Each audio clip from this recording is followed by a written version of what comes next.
V minutkah za zdravje danes so top prehrani za pomiritev našega črevesja. Zdaj hvaležni mi boste seveda vsi, ki pogostokrat občutite napihnjenost, imate refluks, bolečine v želodcu ali pa je vaša prebava majčkeno, bomo rekli, neredna.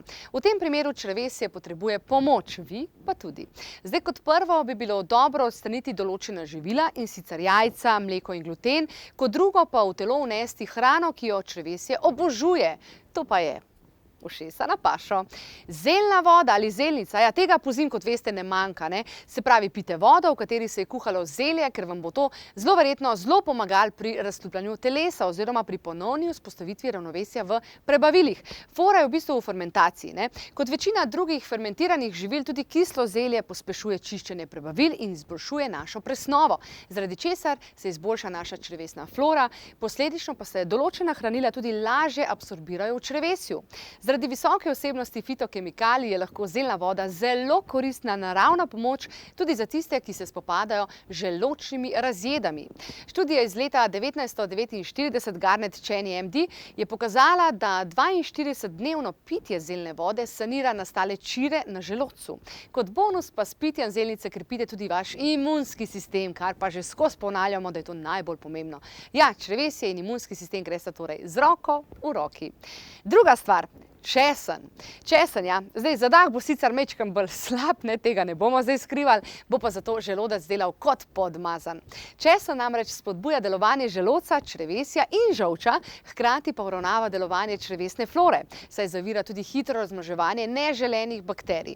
Zmanjšuje tudi gnilobne in strupene snovi v črevesju ter ga razkužuje, učinkovito blaži vnetja prebavil, pa tudi razna vnetja želodčne in črevesne sluznice. Takšno delovanje česna tudi preprečuje nastajanje črevesnih plinov, krčev, drisk in tudi širjenje škodljivih sestavin. Gremo naprej. Čija in lalena semena, indijski trpotec in druge vlaknine. Vsi ti bogati viri vlaknin so izredno pomembni pri uravnavanju sladkorja v krvi in prebave. Vlaknine tudi spodbujajo normalno delovanje črevesja, kar bo seveda rezultiralo v manj napihnjenosti, pa tudi na WC boste šli brez težav. Zdaj, če je zadeva na stranišču resna in se blato zadržuje res dlje časa, potem je fajn, da presnovo še pospešimo z nekaj naravnimi pomagali, recimo na prvem mestu absolutno probiotiki s prebiotiki. Potem krepitev jeter, lanena semena, indijski trpotec, kumina, koriander, origano, ekološki peteršilj in tudi glina za prehranske namene, pa kurkuma. Vse to je za jetra top. No, že prej smo seveda govorili tudi o čija semenih. Čija so vajen tudi zaradi res visoke vsebnosti omega-3 maščob. Trik je v tem, da če porušimo črevesno floro, bomo prikrajšani za esencialne maščobe, recimo v tem primeru tudi protivnetno delujoče omega-3. In če ni dovolj omega-3, je v telesu več vnetij in krog negativnih posledic se sklene.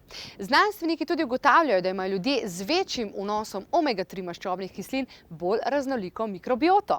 To pa pomeni številne koristi za zdravje. Zdaj, to je v bistvu od manjšega tveganja recimo za pojav diabetesa in debelosti do zmanjšanja možnosti za pojav vnetnih bolezni črevesja, naprimer kolitisa in pa Kronove bolezni. Sicer pa ni vse glih, ko govorimo o omega-3, ne. Bistvenega pomena pri omega-3 je namreč kvaliteta vira. Certificirana nutricionistka Jelena Dimitrijevič absolutno postavlja daleč na prvo mesto tale vir. Poglejmo v prispevku. Tako da je res treba izbrati pravo kakovostno prehransko dopolnilo.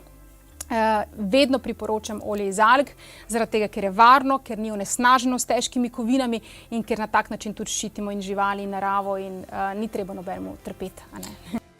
Omega-3 torej iz alg, sicer pa zeljna voda, fermentirana živila, česen, vlaknine in ste na dobri poti, da porihtate vse morebitne težave z želodcem. Ostanite z nami, še več nasvetov boste izvedeli v naslednjih 15 minutah. Vas pa seveda vse lepo vabim, da pridete na našo stojnico, namreč od 20. do 22. novembra bomo tudi mi prisotni na Altarmedu, pa nas pocukite za rokav, pa bomo kakšno rekli.